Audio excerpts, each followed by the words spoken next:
All right, I can't believe nobody else requested this. I was really surprised. Today's request, Wicked Garden, comes from a man who's very concerned about me eating enough. Tony, thank you very much. Again. Okay, intro, awesome. Ready? Guitar is tuned normally. G, D, and then A7, but we're not going to use the open G string for the A7. We're going to use the E string 3rd fret. That's a G note also, right? So if you play your A with one finger, and then you put whatever finger you like on E3, that's an E7. So,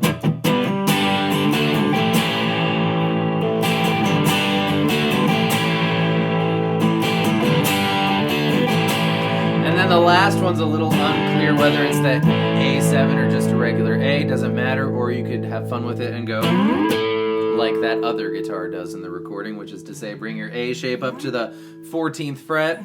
You hear that in there as well. You see some tabs think that it's A7 suspended 4 with the B3 and the E3, but I don't think so, because if you listen really closely, you hear the B string go, which totally makes sense because that's a melody from the thing, right? Which we're going to get to in a moment. Don't move. All right, the verse has 2 bits, the heavy chuggy bit and the bow bow bit. So the heavy chuggy bit is a G power chord, 3rd fret of the E string power chord, and you're going to slide up to A and get those accents where it's not muted.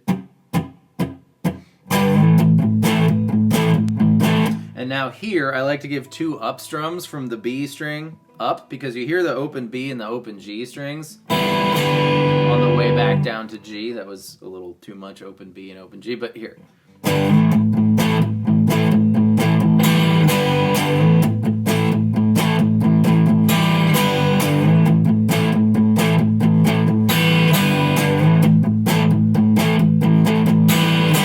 And then when you start singing Can You See, it's going to be an open A string and the D string 7th fret, and you're just going to flail away on that.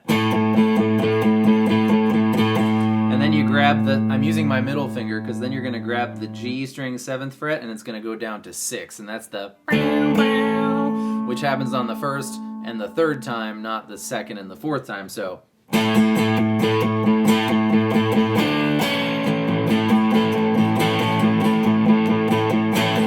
the 3rd time. And then it's back into the,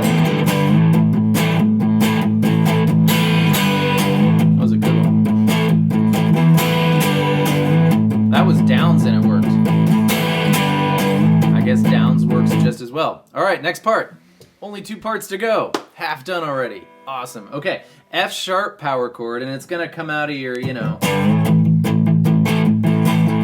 So you're gonna hear an open E string into the F sharp power chord, and his pointer finger bounces on and off when he's doing this. It could be something like, and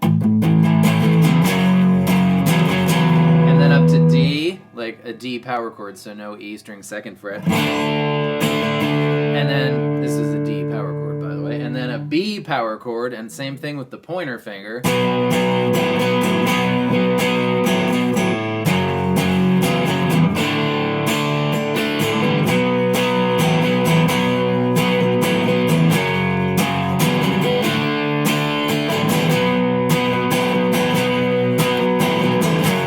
Last time, of course, it goes to an E7, which you're welcome to play as regular E7.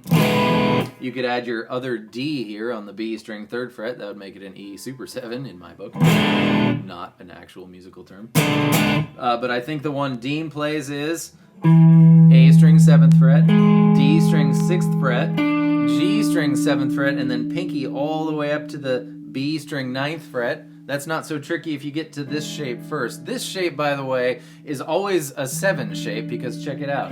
It's right out of your C7, right? Pinky finger there makes this little sort of triangle shape. Your B7 has it. There it is. And then, of course, plus that. So wherever you do this,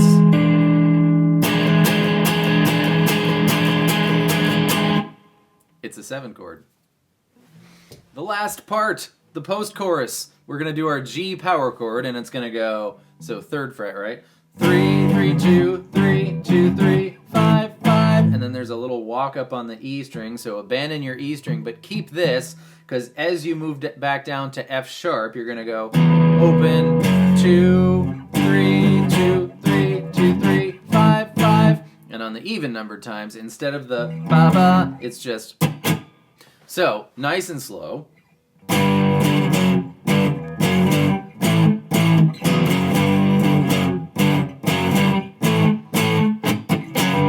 Whoops.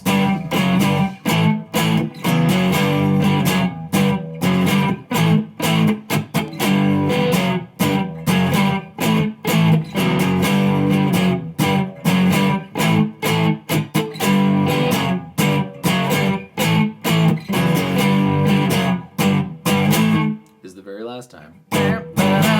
And those are all the pieces to the song Wicked Garden by Stone Temple Pilots. So Tony, thank you again, and everybody else, thank you so much for being here. We are certainly beefing up the STP playlist, but our brain cells made it through this one. I'll see you all next time with more stuff. Goodbye.